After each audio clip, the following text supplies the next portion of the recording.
How to create your own sticker on WhatsApp application. Hello everyone, welcome back to our channel and today we are back again with a new video. So without any delay, let's get into it.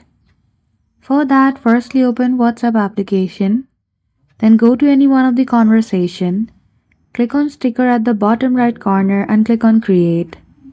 Choose any one of the picture which you want to enter as a sticker.